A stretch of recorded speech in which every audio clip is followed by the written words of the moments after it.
Bastogne today is often remembered as a symbolic victory, but the loadout of the 101st Airborne Division reveals a very different reality while the battle was still unfolding. In mid-December 1944, German forces launched a major counteroffensive through the Ardennes. Bastogne became a critical road junction that had to be held to block that advance. The 101st Airborne Division was trained for airborne operations and rapid assault, but at Bastogne, they were not dropped by parachute. They were rushed in by road under emergency conditions, and within days were completely surrounded by German units. Ground supply routes were cut entirely. Aerial resupply, when it arrived at all, came late, fragmented, and insufficient to restore their original condition. From that point on, the division was no longer fighting under its original assumptions. They were forced into a defensive infantry role in the middle of a harsh winter, where time and cold gradually became decisive factors in combat effectiveness. Under these conditions, the loadout was no longer something chosen by plan.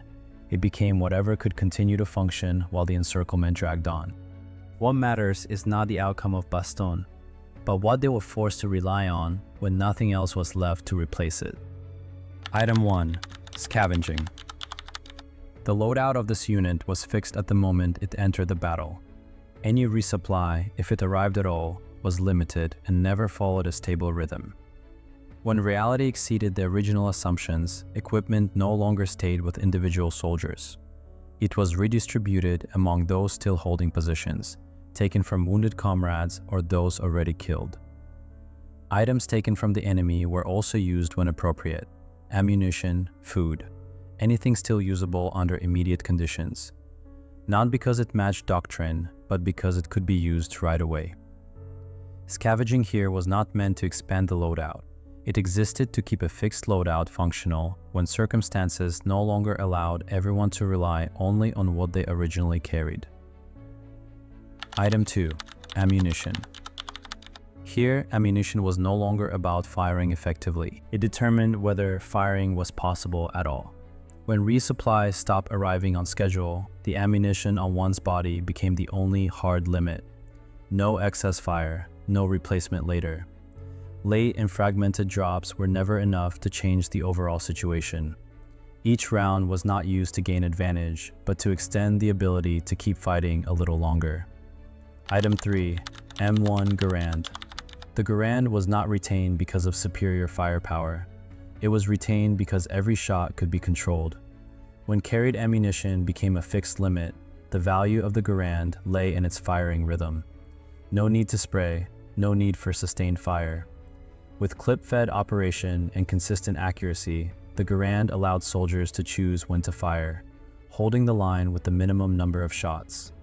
In this loadout, the Garand did not exist to overwhelm the enemy. It existed to prolong the ability to hold position.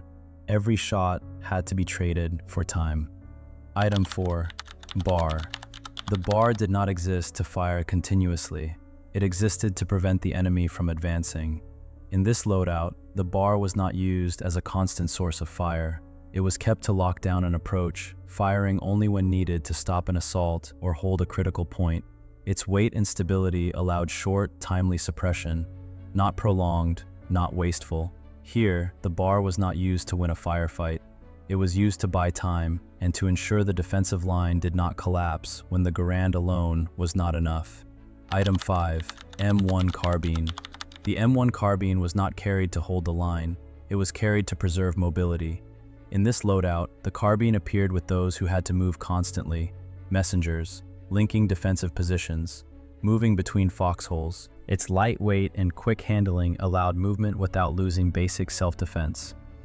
The carbine did not need to create advantage. It only needed to ensure that the person moving could reach the next position.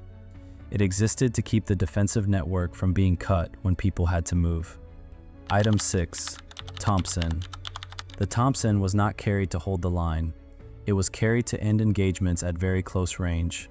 In this loadout, the Thompson appeared only in confined spaces, foxholes, fighting positions, moments where distance allowed no other choice.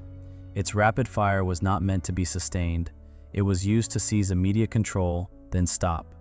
Because it consumed ammunition quickly, the Thompson was not a default weapon. It existed as a specialized tool. used at the right place, at the right moment, and no more. Item 7. Sidearm, the M1911. A1 was not carried as a primary fighting weapon. It existed as the final layer of insurance. It was issued to officers and NCOs, those who could not afford to lose commandability because their primary weapon was no longer in hand. The pistol did not need to create advantage. It only needed to ensure self-defense at extremely close range when everything else was unavailable. Here, the sidearm did not exist to win a fight. It existed to avoid losing in the final moment. Item 8. Fragmentation grenade. The fragmentation grenade was not carried to generate firepower. It was carried to solve situations that rifles could not. Grenades were used when the enemy was too close, too well concealed, or when there was no time to reposition and fire controlled shots. A single grenade could end a situation in seconds, something that many rifle shots cannot do in the same time. Item 9. Smoke grenade. Smoke was used to block observation when changing position, evacuating wounded, or abandoning a position that could no longer be held. Smoke did not resolve combat. It allowed combat to end on the user's terms, rather than forcing continued firing. It existed to preserve control of tempo when all other options had narrowed. Item 10. Bayonet. The bayonet existed for zero distance. When the rifle could no longer be fired, it was the last usable tool. In this loadout, the bayonet was not for attack. It was to prevent a defensive position from being overrun in the final moment. Item 11. Web gear. Web gear kept all essential equipment on the body. When there was no resupply, anything not on the belt might as well not exist. In this loadout, only items needed immediately were retained. All weight that could not be converted into action was removed. Item 12. Water. The canteen existed to carry and drink water. When resupply was disrupted, the water on one's body determined how long resistance could last. Here, water was consumed deliberately, not for comfort, but to keep the body functioning. Item 13. Rations. Rations were carried to maintain energy, not to feel full. When supply rhythm collapsed, the food on one's body set the limit of endurance. In this loadout, food was divided and eaten sparingly. The goal was not recovery. It was to avoid collapse before the fighting ended. Item 14. Uniform. Initially, the uniform matched standard issue for a short mission. As the fighting dragged on, how clothing was used had to change. Layers were removed, kept, or exchanged depending on conditions. Insulation was retained. Wet or restrictive layers were discarded. The uniform became a hybrid configuration, not to meet regulation, but to keep the body functioning. Item 15. Helmet. The steel helmet was always worn. There was no replacement. Losing the helmet meant immediate increase in survival risk. The liner and knit cap inside did not improve combat performance. They preserved heat, keeping the soldier alert and responsive. Item 16. Hand gear. Hand gear existed to keep hands functional, not to provide perfect warmth. Over time, loss of sensation meant loss of combat ability. Gloves and trigger mittens were used flexibly, worn for warmth while waiting, open for firing when needed. The goal was to preserve both heat and trigger control. Item 17. Footwear. Standard footwear was the Corcoran jump boot, designed for movement and short airborne operations, not for prolonged winter defense. When the fighting extended, footwear was not replaced. It simply continued to be used. Its role was not comfort. It was to remain standing and able to move when required. Item 18. First aid kit. The first aid kit was carried with the assumption of single use.